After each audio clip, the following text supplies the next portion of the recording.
कहानी की शुरुआत में हमें एक नरेटर वॉइस बताती है कि ये कहानी है एक छोटे टोस्ट मॉन्क की जो माउंटेन में रहता था। उसकी किस्मत पूरी तरह से बदल गई जब वो सेंडू सिटी के तियान्दो एकेडमी गया। इस कहानी में बताया गया है कि हम वैसी ज़िंदगी जी सकते हैं जैसा हम विश करते हैं। अब हमें एकेडमी का सीन दिखाते हैं जहाँ लिखा हुआ था कि जो इस दरवाजे को खोलेगा वही टावर के अंदर जा पाएगा और आगे वाले एग्ज़ाम को दे पाएगा। वहाँ पे बहुत सारे बच्चे आए हुए थे इस एग्ज़ाम को देने के लिए, जो दरवाज़ा खोलने की कोशिश करते हैं लेकिन किसी से नहीं हो रहा था। एक मोटा लड़का खोलने की कोशिश करता है। यह एक तरह का कोड वाला दरवाजा था। सही कोड लाइन से असेंबल करने से ही दरवाजा खुल सकता था। मोटे वाले लड़के से भी नहीं खुलता और वो पीछे की ओर धकेला जाता है। तो ये देखकर आसपास के सारे बच्चे उस पर हंसने लगते हैं, उसका मजाक उड़ाते हैं। तभी उन सब में चेन आगे आता है। ये हमारे कहानी का हीरो है। वो मोटे लड़के की मदद करता है और दरवाजा खोलने के लिए आगे बढ़ता है। एक लड़का जो सबका मजाक उड़ा रहा था वो बोलता है कि ये तो रियल ऑफ मोरो भी पार नहीं कर पाया, जो कि सबसे बेसिक डिवाइन पावर है, और ये यहाँ पर खड़ा है। चैन कहता है कि इससे तुम्हारा कोई लेना देना नहीं है, मैं इस एकेडमी में ज्वाइन जरूर करूंगा। वो लड़का कहता है कि क्या तुम्हारा दिमाग खराब है? ये एकेडमी नंबर 1 एकेडमी है। ये मुझ जैसे जीनियस के लिए है, ना कि तुम जैसे गधे के लिए। चैन उसे इग्नोर कर दरवाजे के पास चला जाता है। चैन मन में सोचता है कि ये फॉर्मेशन तो सेंसरी स्टोन और जेल एरो से बनी है। सेंसरी स्टोन ट्रू एसेंस को एब्जॉर्ब करती है, जिससे फॉर्मेशन के लाइन कंडक्ट होते हैं, और ये कोड पूरी तरह से लॉक है ट्रू एसेंस से। अगर हमारे ट्रू एसेंस इसके लिए काफी नहीं हुआ तो ये हमें जोरदार झटका देती है और दरवाजा नहीं खुलता। अगर मैं जेल एरो को ट्रिगर करूँ तो, और अपने बनाए हुए सोल्यूशन को याद करता है जो उसने आने से पहले तैयार किया था, जिससे कि दरवाजा खुल जाता है। तो ये देखकर सभी बच्चे हैरान हो जाते हैं। इधर जैसे ही चैन दरवाजा खुलता है तो उसे कोई पंच करने के लिए आगे आता है, लेकिन एक लड़का उसे रोक लेता है। पंच करने वाला बंदा तियान्दो एकेडमी का इंस्ट्रक्टर था, जिसका नाम चाओ था, और लड़के का नाम टैंक 36 है। ये इसी एकेडमी का डिसाइबल है। चाओ 36 से कहता है कि क्या तुमने फिर से अपनी क्लास मिस की? तो चाओ उनसे कहता है कि अरे मिस्टर, आप क्या कर रहे हैं? नए लड़के को बुली जिसके पास तो कोई कल्टीवेशन भी नहीं है, क्या आपको शर्म नहीं आती? तभी पीछे से एकेडमी के डायरेक्टर माओ जियो आते हैं, जिन्हें देखकर चाओ उनसे चेन की शिकायत करता है और पनिशमेंट देने की बात करता है। चेन अपने बचाव में बोलता है कि नोटिस में लिखा हुआ है कि दरवाजा खोलो और अंदर आ जाओ। इसके लिए कोई भी नियम तो नहीं लिखा है या फिर किसी भी मेथड का इस्तेमाल नहीं कर सकते, लेकिन चाओ उस पर अभी भी गुस्सा करता है।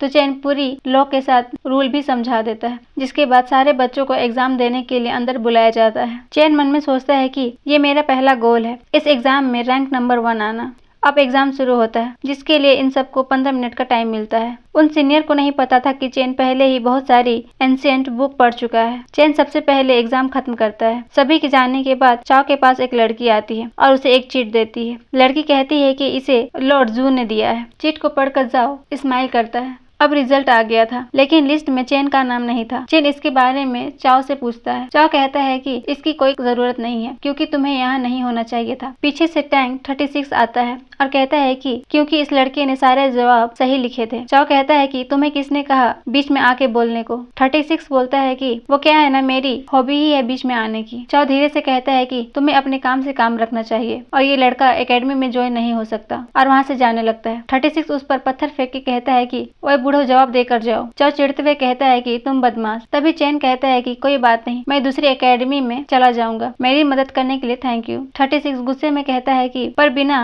रीजन के ये लोग तुम्हें रिजेक्ट कर रहे हैं, क्या तुम्हें गुस्सा नहीं आता? चैन बड़े आराम से बोलता है कि गुस्सा सेहत के लिए हानिकारक होता है, इससे कोई फायदा नहीं। 36 मन में बोलता है कि ये क्या नमूना है। सीन नहीं कट होता है। अब हमें रात का सीन दिखाते हैं, जहाँ 36 और चैन चाय पी रहे थे। चैन 36 से पूछता है कि तुम्हारा नाम टैंक 36 क्यों है? क्या ये तुम्हारे फैमिली में सबसे आखिरी नंबर है? जिसे सुन 36 को खांसी आ जाती है। वो बताता है कि ये मेरा क्लाउड लिस्ट में रैंक है, इसीलिए मुझे सब कोई 36 बोलते हैं। चैन ब्लू क्लाउड के बारे में पूछता है।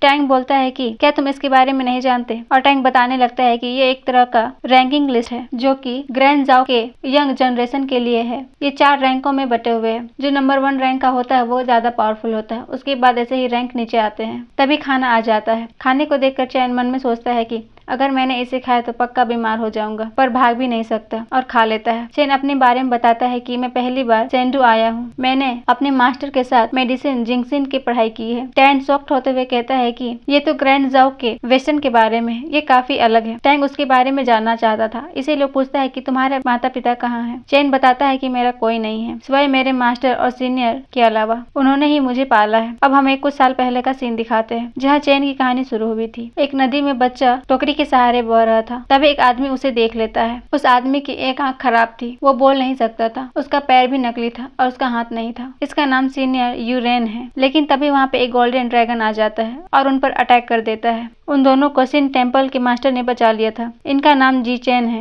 ये टोइस्ट मॉन्क है और ये काफी पावरफुल पर्सन है। मॉन्क जी उन्हें अपने साथ टेम्पल ले जाते हैं, जहाँ दोनों ने मिलकर हमारे छोटे से चेन को बड़ा किया। उसका बचपन बाकी बच्चों की तरह नहीं था, उसे हमेशा अकेला रहना पड़ता था। सीनियर यूरेन ही थे जो उसके साथ खेलते थे, पढ़ाई में मदद करते थे। इसीलिए चेन ने बहुत सारी बुक पढ़ ली थी, पूरे 3000 स्क्रिप्चर। एक दिन उनके पास एक मैरिज प्रपोजल आया। चेन बताता है, क्योंकि मेरे मास्टर ने उस लड़की के दादाजी की जान बचाई थी। मैरिज प्रपोजल में लिखा हुआ था कि ये मैरिज प्रपोजल चेन और जू फैमिली की बेटी यूरोंग के लिए था। कुछ दिन बाद चेन को एक चिट्ठी मिली जिसमें लिखा हुआ था, छोटे मॉन्क, अगर तुम हमारे सेंटू सिटी आओ तो तुम मुझसे जरूर मिलना। उसी दिन मैंने बाहरी दुनिया देखने का फैसला किया, लेकिन एक दिन अचानक मेरी बॉडी में बहुत सारा पेन होना शुरू हो गया। मेरी बॉडी में गोल्डन स्लाइन बनने लगी। मेरे मास्टर ने कहा ये बीमारी का कोई इलाज नहीं है, इसे कोई भी डॉक्टर ठीक नहीं कर सकता। मास्टर ने कहा कि ये बीमारी बहुत ही खतरनाक बीमारी है। इस बीमारी से आज तक सिर्फ 3 लोग ही बच पाए हैं और मुझे सेंधु जाने की परमिशन मिल गई। उसके मास्टर ने उसे एक स्वॉर्ड दी जिसे उन्होंने गोल्डन ड्रैगन के एसेंस से बनाया था, जो हमेशा उसके ब्रेसलेट में सील रहता है। इसके बाद चेन उन सबको छोड़कर सिटी आ गया। इन प्रेजेंट टाइम टैंक कहता है कि तुम तो काफी बहादुर बंदे हो, आज से मैं तुम्हारा ब्रदर हूँ, ठीक है ना। आगे कहता है कि तो तुम इसलिए सेंधु आए क्योंकि उस मैरिज प्रपोजल में इसके बारे में जिक्र था। उस लड़की का नाम क्या है, क्या तुम उससे मिल चुके हो। चेन बोलता है कि उसका घर सेंधु में है और उसका नाम जू योरोंग है। तो उसका नाम सुनकर टैंक को एक झटका लगता है। चेन कहता है कि क्या तुम उसे जानते हो। टैंक उसके बारे में बताता है, वो पहली लड़की है जिसने 10 साल की एज में ट्रू फिनिक्स की ब्लड को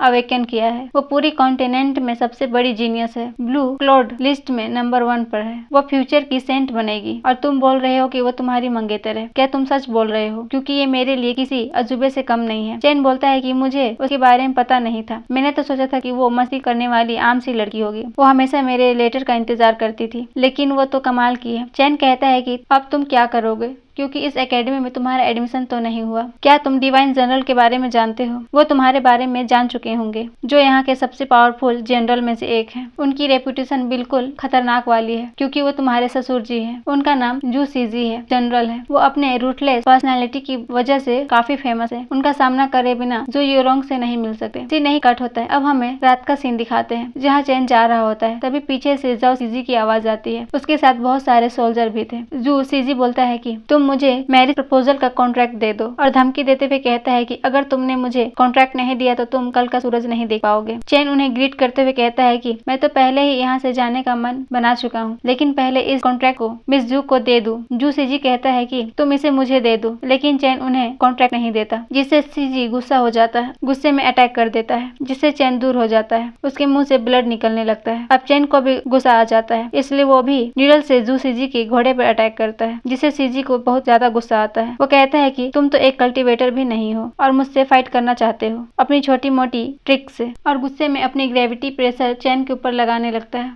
जिसे चेन को काफी पेन हो रहा था। सीजी अपने ब्रेकिंग सोबर टेक्निक से चेन पर अटैक तैयार करता है, जिसे चेन पहचान जाता है। वो बताता है कि इस टेक्निक में सारे डायरेक्शन से अटैक आते हैं, इसे डॉज करना आसान नहीं होगा। सीजी कहता है कि मैं तुम्हें आखिरी मौका दे रहा हूँ, लेकिन चेन उनकी बात नहीं मानता, तो सीजी उस पर अटैक कर देता है, जिसे चेन अपने माइंड में इस अटैक से बचने के सारे फॉर्मूलाज को ढूंढ लेता है और बच जाता है। साथ ही सीजी की ओर बढ़ता है, तो ये देखकर सीजी हैरान हो जाता है और कहता है कि इस लड़के ने गोल्ड नीडल से लाइटनिंग को ड्रॉ किया, जिससे मेरा एरा टूट गया। चेन उस पर अपने स्वॉर्ड से अटैक करता है, लेकिन सीजी बच जाता है। साथ ही चेन को हिट करता है, जिससे चेन दूर जाके गिरता है। वो काफी इंजर्ड हो गया था। सीजी अपना फाइनल अटैक तैयार करता है, जिसका नाम स्टार डोमेन था, जिसे दूर से टैंक भी देख लेता है और चेन की मदद करने के लिए आने लगता है। इधर सीजी कहता है कि मेरी बेटी के पास ट्रू फिनिक्स की ब्लड लाइन की पावर है। चेन भी कहता है कि इसका मतलब है कि मैं मरना डिजर्व करता हूँ। क्या आप सही हो। दोनों एक दूसरे से टकराने को तैयार थे। उससे पहले ही वहाँ पे चीफ इंपेरियल आ जाती है, जिनका नाम मोयू था, जिसने उन्हें रोक दिया था। सीजी गुस्से में कहता है कि ये हमारा फैमिली मैटर है, तुम इससे दूर रहो। मिस मो कहती है कि मैं यहाँ बीच में पढ़ने नहीं आई, मैं तो संदेश लेके आई हूँ। तो उस लेटर को देखकर सीजी अपना सर झुकाता है। मिस मो पढ़ के बताती है कि जनरल पॉइंटिक का ऑर्डर है कि चेन, जो कि जिंक्सन से आया है, वो सेंधु में रह सकता है, साथ ही स्टेट रिलीजियस एकेडमी में इंटर कर सकता है। जिस बात को सुनकर सीजी हैरान हो जाता है और गुस्सा भी करता है। मिस मो बोलती है कि क्या सीजी आप पॉन्टिफ के ऑर्डर को नहीं मानेंगे। इधर टैंग भी आ गया था। वो चैन से पूछता है कि क्या तुमने सच में स्टार डोमेन को तोड़ा था? तुम तो सच में कमाल के हो। और इसी के साथ ये एपिसोड खत्म हो जाता है।